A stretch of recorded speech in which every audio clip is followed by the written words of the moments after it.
27 रजब की शब में शबीने का किया गया आयोजन। आपको बता दें, राजधानी लखनऊ थाना बिस्तार गोमती नगर मदरसा अहले सुन्नत तालिबिया इस्लामिया में 27 रजब की शब में शबीने का मैनेजर मौलाना शुएब रजा कादरी की सदारत में एहतमाम किया गया, जिसमें मदरसे के 22 बच्चों ने कुरान मजीद के मुख्तलिफ पारे सुनाए, जिसकी निगरानी हजरत हाफिज व कारी आरिफ साहब और कारी गुलाम कादिर साहब ने की। हाफिज मोइन रजा पुत्र अब्दुल कय्यूम निवासी अम्बेडकर नगर ने एक बैठक में पूरा कुरान मजीद सुनाया। ABL उर्दू न्यूज से ब्यूरो चीफ पप्पू सिद्दीकी की खास रिपोर्ट।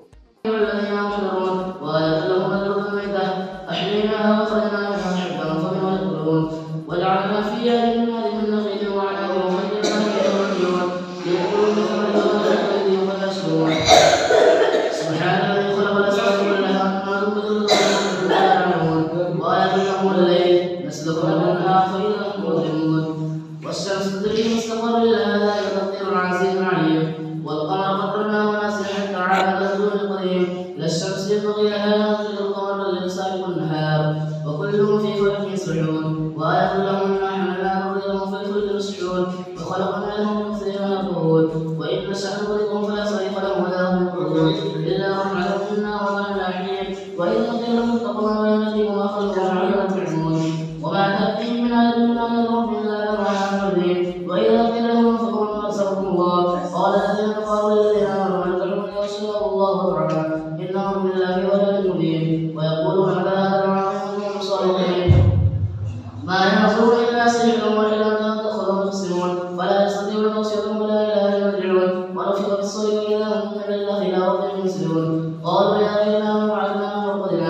هذا ما وعد الرحمن وصدق المرسلون إن كان إلا سحر واحد فإذا هم فاليوم لا تلبسوا شيئا ولا تجزون الا ما كنتم تعملون ان اصحاب الجنه اليوم في سرور فاكهون هم ازواجهم في ظلال مكتوبون لهم فيها فاكهون ولهم ما يدعون سلام قولا من رب رحيم والبعث يوم يخرجون فلم اعلم يا بني ادم ولا تعملوا الشيطان انه لكم عدو مبين وان اعبدوني هذا صراط مستقيم ولقد ضل منكم جبلا كثيرا افلم تكونوا تعملون هذه جهنم التي كنتم توعدون يصلبها اليوم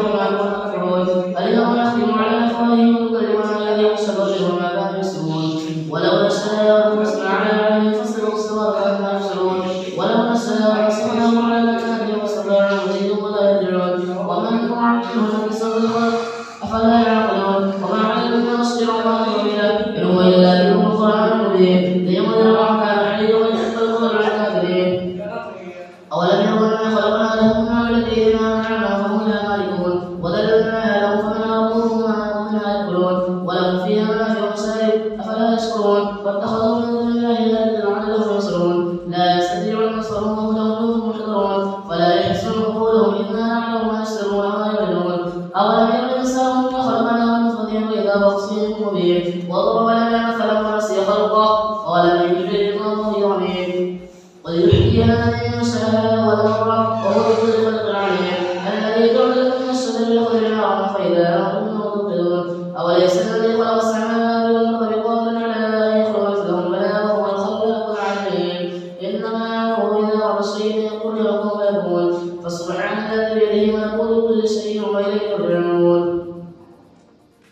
والصفات صفا فالزاجرات زجرا فالتاليات ذكرا إن إلهكم واحد رب السماوات والأرض وبينهما رب المشارق إنا زينا السماء الدنيا بزينة الكواكب وحفظا من كل شيطان مارد لا يسمعون إلى الله تعالى وحفظا من كل جانب دحورهم لهم عذاب واصب إلا من خلق بعضهم شهاب ثاقب فاستفتهم وشد خلقكم خلقات إنا خلقناهم من طين لازم بل عبدوا يسخرون وإذا ذكروا لا يذكرون وإذا رأوا يستسخرون وقالوا إن هذا إلا سحر مبين أئذا كنا نراهم آباؤنا إنا لمعرفون أو آباؤنا الأولون قل نعم وهم داخلون فإنما هي سحر واحد وإذا هم ينظرون وقالوا يا ذرنا هذا يوم الدين هذا يوم الفصل الذي كنتم تكذبون احشروا الذين ظلموا أزواجهم ما كانوا يعبدون من دون الله فهدوهم إلى صراط الجحيم وقفوهم إنهم مسؤولون ما لكم لا تنصرون ولكم أجر مستسلمون وأقبل بعضهم على بعض يتساءلون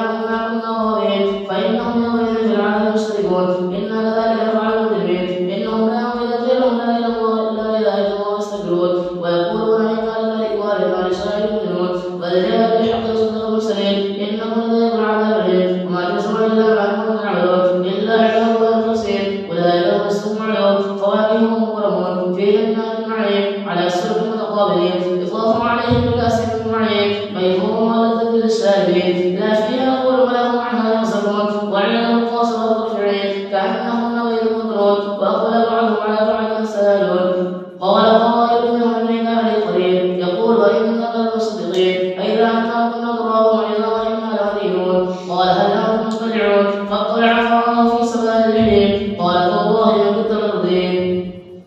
ولولا نعمة ربي لكنت من المحضرين أفما نحن ميتين إلا موتنا الأولى وما نحن معذبين إن هذا لهو الفوز العظيم لمثل هذا فليعمل العاملون أذلك خير من مصدر المشرق السقوط إنا جعلناها من للظالمين إنها شجرة تخرج في ظل الجحيم طلعها كأنه رؤوس الشياطين فإنهم لا يدرونها مالكون يموتون ثم إن لهم عليها شراب حميم ثم إن مرجعهم من الجحيم إنهم ألفوا آباءهم ضالين فهم على آثارهم يرعون ولقد ضل قولهم في الأولين ولقد أرسلنا فيهم المنذرين فانظر كيف كان عاقبة المنذرين إلا عباد الله المخلصين ولقد نادانا نوح فلنعم المجيبون ونجيناه وهو الفضل العظيم وجعلنا ذريتهم الباقين وضربنا عليه في الآخرين السلام على من في العالمين إنا كذلك نجزي المحسنين إنهم عباد المؤمنين ثم أغرقنا الآخرين وإن من شيعته إبراهيم إذ جاء ربه بقلب سليم إذ قال لقومه ماذا تعبدون أيفعل آلهة من الله يريدون فما ظنكم برب العالمين فنظر نظرة في النجوم فقال إني سقيم فلبلغوا عنه مدبرين فراغ إلى آلهتهم قال لا تأكلون ما لم تأكلون فراغ عليهم كلهم بجميع فأقبلوا إليه يزفون قال تعبدون ما تحبون والله خلقكم وما تعبدون قالوا له بنيانا فألقوه للجحيم فأرادوا به كذا فجعلناه أسفلين فقال إني ذاهب إلى ربي سيهدين ربي هب لي من الصالحين فبشرناه بغلام حليم فلما